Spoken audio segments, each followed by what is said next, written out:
اعوذ باللہ السمیع العلیم من الشیطان اللعین الرجیم بسم اللہ الرحمن الرحیم انما یرید اللہ لیذہب عنکم الرجس اہل البیت ویطہرکم تطہیرا اللہم صلی علی محمد وآل محمد وعجل فرج آل محمد۔ عزیزان محترم، برادران ایمانی، شیعان محمد و آل محمد کا جو ایمان ہے اس میں ایک لفظ تقیہ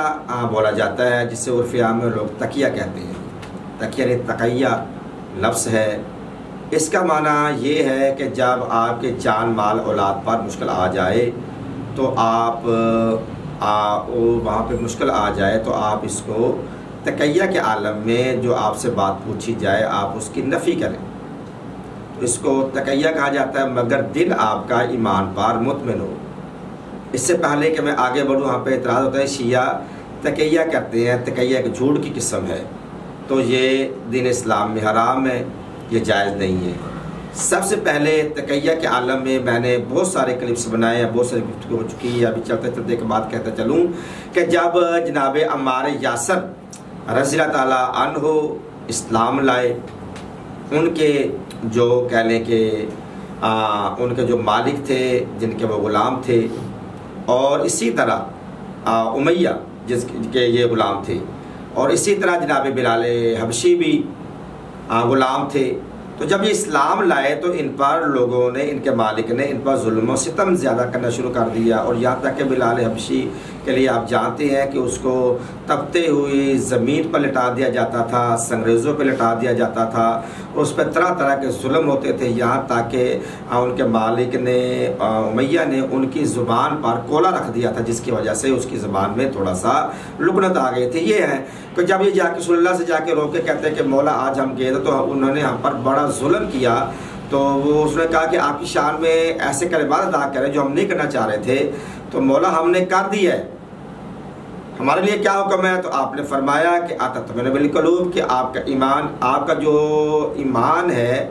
وہ آپ کا جو قلب ہے وہ آپ کا قلب ایمان پر مطمئن تھا، کہ آپ کا جو ایمان ہے اس پر آپ کا دل مطمئن تھا۔ یعنی کہ کیا معنی کہ دل میں میری محبت تھی؟ ہاں، یہ اصل ہمارے دل میں آپ کی محبت تھی، مگر زبان سے ہم نے آپ کی شان میں کچھ کلمات ادا کیے ہیں جو ہمیں نہیں کرنا چاہیے تھا۔ وہ میں والا الفاظ نہیں بیان کر رہا، جو روایات میں تھوڑا سا میں پردے سے گزر رہا ہوں تاکہ آپ لوگ بہتر انداز میں سمجھ سکیں۔ تو یہاں پر جو زبان پہ کلمات ہمارے یاسر بلال حبشی کے ہوتے تھے وہ دل میں نہیں ہوتے، دل میں رسول اللہ کی محبت ہوتی تھی، لیکن زبان ان کے کہنے پہ وہ الفاظ ادا کر دیے جاتے تھے جو موضوع نہیں ہوا کرتے تھے۔ یہ ہے تقیہ۔ اب اگر ہم پہ پھر اگر اعتراض کیا جائے تو میرے سامنے بخاری شریف ہے، اس کی جلد نمبر 5 میں ایک روایت میرے سامنے ہے، روایت تھوڑی سی طویل ہے، کہ ہم سے حدیث نمبر ہے 3864، کہ ہم سے یحییٰ بن سلیمان نے بیان کیا، کہا مجھ سے عبداللہ بن وہب نے بیان کیا، کہا مجھ سے عمر بن محمد نے بیان کیا، کہا مجھ سے میرے دادا زید بن عبداللہ بن عمر نے بیان کیا، خبر دی ہے کہ ان سے ان کے والد عبداللہ بن عمر نے بیان کیا ہے کہ حضرت عمر رضی اللہ تعالیٰ عنہ یعنی کہ خلیفہ دوم اسلام لانے کے بعد قریش سے ڈرے ہوئے، یعنی اسلام لے آئے پھر ڈر کے ڈرے ہوئے گھر میں بیٹھے ہوئے تھے کہ ابو عمر عاص بن وائل سہمی اندر آیا، ایک دھاری دار چادر اور ریشمی کرتا پہنے ہوئے تھے، وہ قبیلہ بنو سیم سے تھے جو زمانہ جاہلیت میں ہمارے حلیف تھے۔ حضرت عاص نے حضرت عمر سے کہا کہ عمر رضی اللہ عنہ سے کہا کہ تمہاری قوم والے کہتے ہیں کہ اگر میں مسلمان ہوا تو وہ مجھ کو مار ڈالیں گے۔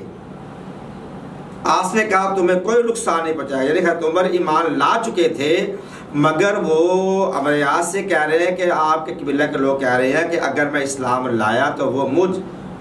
عمر بن خطاب کو مار ڈالیں گے، جبکہ وہ ایمان لا چکے تھے۔ کہتے ہیں کہ میں لایا، یہاں پہ آپ غور کیجئے گا، پھر آگے کہتے ہیں کہ وہ مجھے مار ڈالیں گے۔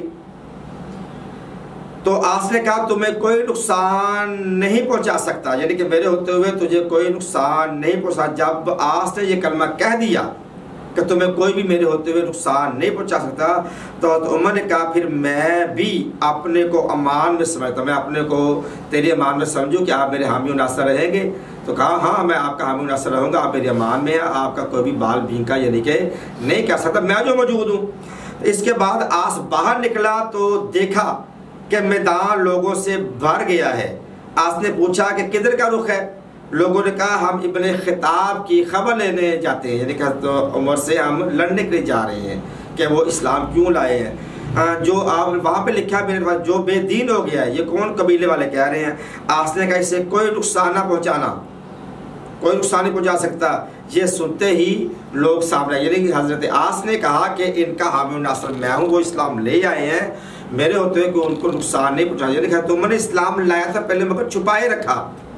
تو عزیزان محترم، تقیہ کرنا یہ اصحاب پیغمبر کی سنت ہے، اسلام اس کی اجازت دیتا ہے۔ وما علیہ الا البلاغ المبین۔ والسلام علیکم ورحمۃ اللہ وبرکاتہ۔